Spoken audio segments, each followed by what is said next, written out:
ॐ भूर्भुवः स्वः तत्सवितुर्वरेण्यं भर्गो देवस्य धीमहि धियो यो नः प्रचोदयात्। ओम सद्गुरु चरण कमलेभ्यो नमः। सभी आत्मीय बंधुओं को सादर प्रणाम। सभी का बहुत बहुत स्वागत है साथियों। आज के सत्र में ऑनलाइन दैनिक स्वाध्याय का 702 एपिसोड हम सभी प्रारंभ करने जा रहे हैं। प्रस्तुत पुस्तक है साथियों जीवन की सर्वोपरि आवश्यकता आत्मज्ञान। इस क्रम में आज का जो अध्याय है सत्यम शिवम सुंदरम हमारा परम लक्ष्य, इस अध्याय के अंतर्गत हम सभी स्वाध्याय करेंगे। उसके पूर्व आप सबसे निवेदन कि शीघ्रतापूर्वक आज के इस कार्यक्रम के लिंक को अधिक से अधिक शेयर ज़रूर कर दें, जिससे कि अधिक से अधिक लोगों तक ये पहुँचे और लोग गुरुजी के विचारों से जुड़ करके जीवन का लाभ प्राप्त कर सकें।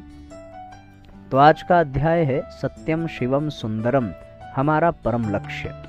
इस अध्याय के अंतर्गत पूज्यवर लिखते हैं, मनुष्य की रुचियां और प्रवृत्तियां उसकी अंतः चेतना की साक्षी होती हैं। वे इस बात का पता देती हैं कि उसकी आत्मा प्रसुप्त है या जागरूक। जागरूक आत्मा का लक्षण है सत्यम शिवम और सुंदरम की ओर उन्मुखता। प्रसुप्त आत्मा का लक्षण है इसके विपरीत असत्य, अशिव और असुंदर की ओर गतिमानता। संसार में किसी सुंदर दृश्य, सुंदर स्वरूप और सुंदर गुण को देखकर जिसकी आत्मा प्रसन्न, प्रफुल्ल और उल्लसित हो उठती है, उसमें स्वयं भी उस प्रकार का सौंदर्य अपने में पाने की ललक होती है, तो समझना चाहिए कि उसकी आत्मा में जागृति का उन्मेष हो रहा है। जागरूक आत्मा वाला व्यक्ति प्रकृति की गोद में गाते खेलते पशु पक्षियों, कलकल करते झरनों और नदियों, गगनचुंबी पर्वत मालाओं को देखकर ऐसा आनंद अनुभव करता है मानो यह सब सुंदर प्रसार उसकी आत्मा से ही प्रभावित होकर फैल गया है। वह उसे उसी प्रकार देखता है जैसे दर्पण में अपना सुंदर प्रतिबिंब। किसी गायक का सुंदर संगीत, कवि की रचना और चित्रकार की कला देखकर आत्म विभोर होकर ऐसा अनुभव करता है मानो वह गीत, वह काव्य, वह आलेखन उसकी अपनी अनुभूतियां और अभिव्यक्तियां हैं, जिन्हें वह स्वयं प्रकट कर स्वयं ही देख और सुन रहा है। जागरूक आत्मा वाले संसार के सारे शिव और सुंदर तत्वों से तादात्म्य का अनुभव करते हैं। इस तादात्म्य का रहस्य यह है कि मनुष्य की आत्मा संपूर्ण सुंदरताओं, कलाओं और श्रेष्ठताओं का भंडार है। आत्मा में निवास करने वाली विशेषताएं और गुण किसी माध्यम का आधार पाकर बाहर प्रकट होती हैं, किंतु इसका अनुभव होता उसको ही है जिसकी आत्मा प्रबुद्ध होती है। प्रसुप्त आत्मा वालों को उसका अनुभव उसी प्रकार नहीं होता जैसे सोए हुए व्यक्ति को उसकी कलाकृति दिखलाने पर किसी प्रकार की प्रतिक्रिया नहीं होती। यह आत्मा की जागरूकता ही है जो श्रेष्ठता, देवत्व, कला, सौंदर्य और सद्गुणों की अभिरुचि तथा उनके प्रति आनंदमयी अनुभूति को जन्म देती है। प्रस्तुत पंक्तियों में साथियों परम पूज्य गुरुदेव ने 2 स्तर की आत्माओं का चित्रण किया है। पहली वो आत्मा जो जागृत है। जो जागृत है उसकी पहचान ये है कि वो सत्यम शिवम सुंदरम को ही की ओर ही आकृष्ट होती है। और एक दूसरी आत्मा है जो प्रसुप्त है। उसमें असत्य के प्रति, अशिव के प्रति, कुरूपता के प्रति ज्यादा खिंचाव होता है। ऐसी स्थिति में जागृत आत्मा वाला व्यक्ति जो है वो समस्त प्राकृतिक संपदाओं को देखकर अत्यंत हर्षित, अत्यंत उल्लसित होता है, पर प्रसुप्त आत्मा वालों को उसका अनुभव नहीं होता। जैसे सोए व्यक्ति को उसकी कलाकृति दिखलाने पर किसी प्रकार की कोई प्रतिक्रिया नहीं होती है क्योंकि उसके पास उसका ज्ञान ही नहीं होता, उसी तरीके से प्रसुप्त आत्मा किसी भी चीज से प्रभावित नहीं होती। उसके जीवन में चारों ओर नीरवता, निरस्ता ही छाई रहती है। आत्मा में यह विशेषता परमात्मा से अवतरित हुई है। प्रत्येक तत्व परमात्मा की प्रेरणा और दिव्य विधान में जन्मा है। उसके विचार, उसके गुण और उसकी अनुभूतियां परमात्म तत्व से ओतप्रोत रहती हैं और यह सारे तत्व आत्मा में संकलित रहते हैं। प्रत्येक मनुष्य परमात्मा का अंश है। उसमें परमात्मा के वे सबगुण होने उसी प्रकार स्वाभाविक हैं जिस प्रकार बूंद में सागर की विशेषताएं। मनुष्य भौतिक, मानसिक और आध्यात्मिक संपदाओं से युक्त है। यह दूसरी बात है कि उसके अवगुणों और अपकर्मों के कारण उसकी आत्मा जागरण से वंचित हो और वह अपनी इन संपदाओं का अनुभव न कर पाए। कितनी सुंदर बात पूज्य गुरुदेव ने लिखी है। गुरुदेव लिखते हैं कि आत्मा की विशेषता यही है कि वह परमात्मा का अंश है और अंश होने के कारण उसमें अपने अंशी के समस्त गुण, समस्त तत्व विद्यमान हैं। उसके विचार, उसके गुण, उसकी अनुभूतियां स्वयं परमात्म तत्व से ओतप्रोत है। सारे तत्व परमात्मा के अंतरात्मा में विद्यमान हैं और संकलित हैं। उसमें परमात्मा के सभी गुण, सभी स्वभाव जैसे बूंद में सागर की विशेषता होती है वैसे ही विद्यमान है।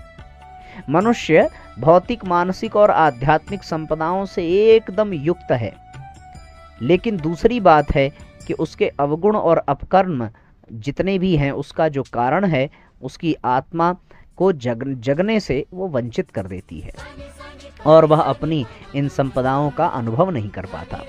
जैसे चमकते हुए मणि पर कोई वस्त्र डाल दे और उसके प्रकाश को बाधित कर दे, उसी प्रकार प्रकाश से पूर्ण आत्मा के ऊपर जब विकारों का, कुसंस्कारों का, प्रारब्धों का, जन्म जन्मांतर के जुड़े हुए मैले कुचैले स्वभाव का जब पर्दा पड़ जाता है तो उस आत्मा का प्रकाश बाधित हो जाता है, फिर वो आत्मा जागृत नहीं हो पाती।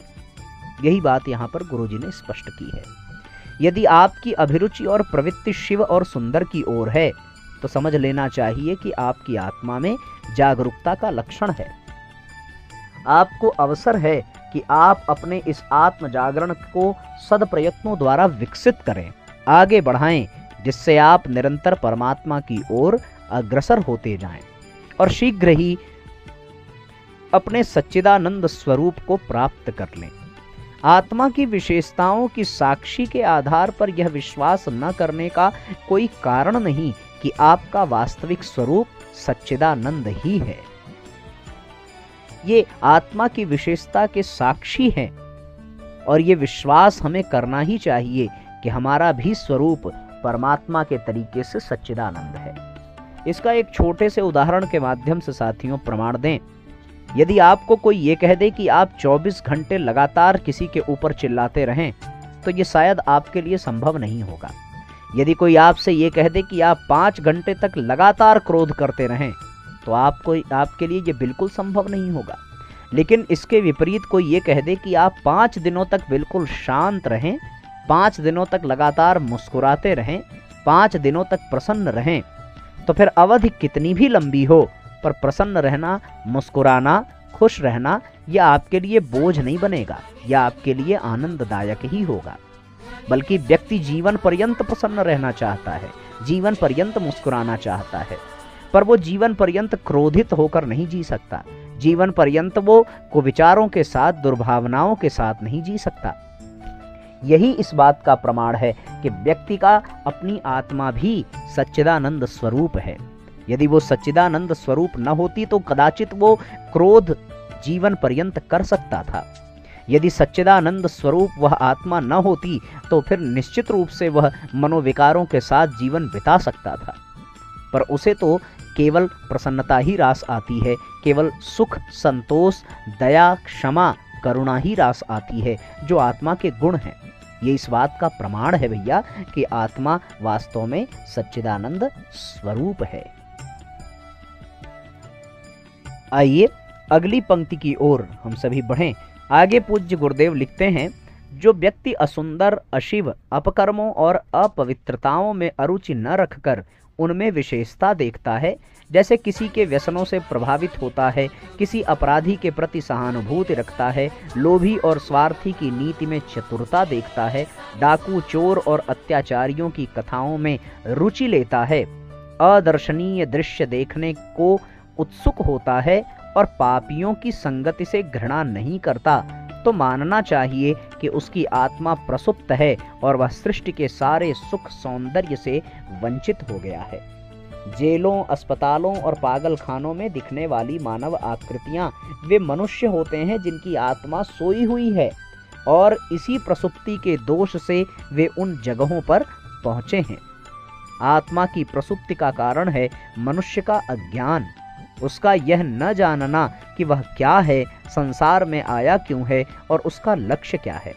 यदि वह इन तीनों बातों का ज्ञान संचय कर ले तो निश्चय ही उसकी आत्मा में जागरण की स्थिति पैदा हो जाए। इन तीनों प्रश्नों का उत्तर कोई गोपनीय रहस्य नहीं है। इनका उत्तर बिल्कुल सीधा, सरल, एक और अंतिम है। मनुष्य परमात्मा का अंश, उसका पुत्र और प्रतिनिधि है। संसार में आनंद की खोज करने, उसको पाने और उसी क्रम में अपने को पहचान कर अपने लक्ष्य सच्चिदानंद स्वरूप को पा लेने के लिए आया है। अपने इस व्यक्तित्व, कर्तव्य और उद्देश्य की ओर से अज्ञानी रहने के कारण वह वासनाओं, तृष्णाओं, ऐषणाओं, मरीचिकाओं, कुरूपताओं और अमंगलों में अपनी चेतना को फंसाते रहकर आत्म जागरण की ओर से विमुख और अनात्म पदार्थों में विभोर रहता है। विषयों में सुख खोजना, पदार्थों में आसक्ति बढ़ाना, माया से मोहित होना और कामनाओं का पालन करना उसका स्वभाव बन जाता है। ऐसी विपरीतता में उसकी आत्मा का मोह निद्रा में मूर्छित पड़ा रहना कोई आश्चर्य की बात नहीं है। जिसकी आत्मा सोती है वह मानो स्वयं सोता है। आत्म प्रबोधन से रहित मनुष्य का अभौतिक जागरण संसार स्वप्न में निमग्नता के सिवाय और कुछ भी नहीं है। संसार में आकर संसार को पाने का कांक्षी कृपण सांसारिकता के सिवाय सच्चिदानंद स्वरूप को किस प्रकार पा सकता है। नश्वरता के उपासक को अमृत तत्व मिल सकना संभव नहीं। यदि आपको अपनी रुचियों और प्रवृत्तियों में कुरूपता, कुत्सा और कलुष उन्मुखता का आभास मिले तो समझ लेना चाहिए कि आपकी आत्मा सोई हुई है, और साथ ही यह भी मान लेना चाहिए कि यह एक बड़ा दुर्भाग्य है, एक प्रचंड हानि है। इतना ही क्यों, वरन तुरंत उसे दूर करने के लिए तत्पर हो जाना चाहिए। यदि आप प्रमादवश जिस स्थिति में हैं और उसमें ही पड़े रहना चाहेंगे तो निश्चय ही अपनी ऐसी क्षति करेंगे जो युग युग तक, जन्म जन्मांतरों तक पूरी नहीं हो सकती। आत्मोन्मेष के उपायों में आपको अपनी तुच्छताओं, क्षुद्रताओं तथा वासनाओं को त्यागना होगा। दुराचरण, दुर्विचार और दुष्कल्पनाओं को छोड़कर उन्नत, उदात्त और आदर्श रीति नीति को ग्रहण करना होगा। अपने मनोविकारों और निषेधों को त्याग कर शिव और सुंदर की साधना में लगना होगा। निश्चय ही वह एक साधना है, तप है, किंतु ऐसा तप नहीं है जो मनुष्य के लिए दुष्कर हो। इस तप के लिए, साधना के लिए पुनरपि आत्मा की ओर ही परिवृत्त होना होगा, क्योंकि आत्मा ही उन सब शक्तियों और साहसों का केंद्र है। उक्त साधना में जिसकी आवश्यकता है, मनुष्य की आत्मा ही उसका सबसे सच्चा मित्र और पथ प्रदर्शक है। उसी की प्रेरणा से मनुष्य सन्मार्ग, प्रवृत्त प्रवृत्तियों और दिव्य गुणों की ओर अग्रसर होता है। अपनी आत्मा में विश्वास करिए और उसे अपने में अधिष्ठित वह परमात्मा ही समझिए जिसके लिए कहा गया है, एको देवः सर्वभूतेषु गूढ़ः सर्वव्यापी सर्वभूतांतरात्मा कर्माध्यक्षः सर्वभूताधिवासः साक्षी चेता केवलो निर्गुणश्च। वह एक देव ही सब प्राणियों में छिपा हुआ है, सर्वव्यापक है और समस्त प्राणियों का अंतर्यामी परमात्मा है। वही सबके कर्मों का अधिष्ठाता, संपूर्ण भूतों का निवास, सबका साक्षी, चेतन स्वरूप एवं सबको चेतना प्रदान करने वाला सर्वथा विशुद्ध और गुणातीत है। कितनी सुंदर परिभाषा है साथियों। बहुत ही सरल तरीके से परम पूज्य गुरुदेव ने इस क्लिष्ट विषय को भी समझाया है। मैं समझता हूँ किसी अतिरिक्त व्याख्या की आवश्यकता नहीं है। फिर भी यदि कोई चीज ना समझ में आई हो तो उसको आप अवश्य पूछेंगे। ऐसा सशक्त और उच्च आधार पकड़ लेने पर मनुष्य में पूर्ण परिवर्तन न हो, ऐसा संभव नहीं। हम सब मनुष्य हैं, परमात्मा के पावन अंश हैं। हमारा मार्ग पवित्रता और हमारा लक्ष्य दिव्यता ही होना चाहिए। कलुष और कुत्सा हमारे अनुरूप नहीं। दुर्गुण हमारे व्यक्तित्व पर कलंक के समान है। वासनाएं और व्यसन, तृष्णाएं और मरीचिकाएं हमसे अभिन्न नहीं हो सकती। हम आत्मावान मनुष्यों का निकृष्ट कामनाओं और विकृत वांछाओं से क्या संबंध? ये सारे विचार आत्मा को सुला देने वाले हैं, उसे मूर्छित कर देने वाले विष ही हैं। हम सब शुद्ध बुद्ध और निरंजन रूप हैं। संसार और उसकी माया हम सबके लिए वर्जित है। हम सबको मोह का, अज्ञान का, त्याग का, संसार स्वप्न से जागकर अपना स्वरूप पहचानना और पाना है। यह महत् कार्य इस प्रसीमित जीवन में तभी पूरा हो सकता है जब हम इसका प्रत्येक अणु क्षण अपने उसी दिव्य उद्देश्य के लिए नियोजित कर दें। अमरत्व पाने वाले की इच्छा रखने वाले के पास नश्वर भोगों की उपासना करने के लिए समय कहाँ है? हमें अपनी रुचियों और प्रवृत्तियों के दर्पण में अपनी उन्मुखता पहचाननी होगी और देखना होगा कि हम किस ओर, किस मार्ग पर जा रहे हैं। यदि हमारी रुचियां और प्रवृत्तियां शिव सौंदर्य प्रिय है तो हमारी आत्मा में उन्मेष का लक्षण होगा।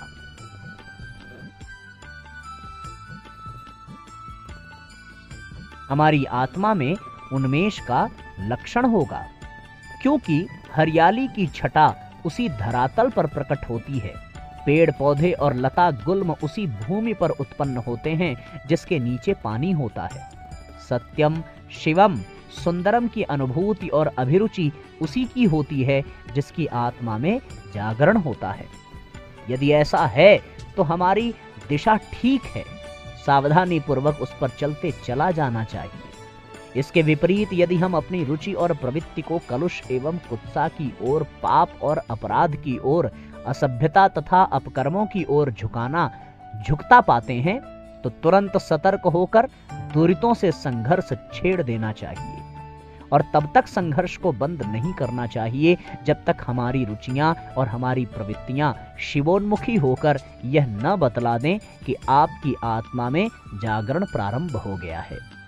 पापों के सारे पिशाच आपको छोड़कर भाग गए हैं और अब दिव्यताओं एवं महानताओं के स्वागत की तैयारी कीजिए। अपने नव प्रशस्त पथ पर उस आत्मविश्वास के साथ चलकर लक्ष्य की ओर उसी प्रकार बढ़ते जाइए जैसे कोई सुकृति अधिकार पूर्वक स्वर्गीय मार्ग पर गर्वोन्नत मस्तक से निश्चिंत चला जाता है। हम मनुष्यों के लिए यही योग्य है, यही कल्याणपूर्ण कर्तव्य है। तो साथियों, हम सभी अपने जीवन में अपनी अंतरात्मा को यह अनुभव कराएं, सत्यम, शिवम, सुंदरम। हम सत्य को प्रिय हों, हम शिव को प्रिय हों, हम सुंदरता को प्रिय हों। इसका यही प्रमाण है कि हमारी आत्मा जागृत है। यदि हमारे भीतर यही स्थिति है हमारी आत्मा की, तो फिर सतर्कता पूर्वक इसे और विकसित करने की आवश्यकता है। और यह विकास क्रम तब तक चले जब तक वह पूर्ण परमात्मा हमें प्राप्त न हो जाए। बहुत ही सुंदर लेख परम पूज्य गुरुदेव का हम लोगों ने आज पाया। आप सब इसे अधिक से अधिक अवश्य शेयर करें। सब मिलाकर के कहने का तात्पर्य बस यही है कि जब भी मन में कुविचार आवे, जब भी मन में दुर्भावनाएं आवे, जब भी मन में कोई मनोविकार जागे, उसे तुरंत धर दबोचा जाए, उसके प्रति युद्ध छेड़ दिया जाए और प्रयत्न पूर्वक, पुरुषार्थ पूर्वक उसे सही काम में लगाया जाए। बस धीरे धीरे आत्मा निर्मल बनती चली जाएगी, उसका प्रकाश हमें प्रकट होता दिखाई पड़ेगा और उस आत्मा के प्रकाश में हम अपने पथ पर बढ़ते चले जाएंगे। निश्चित रूप से वह प्रकाश और वह पथ हमें परमात्मा की ओर ही ले जाएगा और हम अपने परम लक्ष्य को प्राप्त करेंगे। साथियों, ये बातें साधारण बुद्धि के लोगों के समझ से परे हैं, पर गुरुदेव की बड़ी कृपा है हम सभी पर कि स्वाध्याय के माध्यम से इतनी कठिन, इतनी गहरी और इतनी क्लिष्ट बातों को भी हम कितनी गहराई से, कितनी आसानी से और कितनी सुविधाजनक तरीके से प्रतिदिन सुन रहे हैं। इसके लिए गुरुदेव को कोटि कोटि नमन करना चाहिए। आप सभी इसको अधिक से अधिक लाइक और शेयर जरूर करें। आइए आज के सत्र को यहीं पर विराम देंगे। अगला अध्याय कल फिर स्वाध्याय में हम सभी पढ़ेंगे गायत्री मंत्र साथ साथ। ओम भूर्भुवः स्वः तत्सवितुर्वरेण्यं भर्गो देवस्य धीमहि धियो यो नः प्रचोदयात्। सभी साथियों को सादर प्रणाम, सभी वरिष्ठ परिजनों को सादर प्रणाम। सभी अपना अपना ध्यान रखें। आज के सत्र को विराम करते हैं। सबको प्रणाम, सबको धन्यवाद, सबको शुभ रात्रि।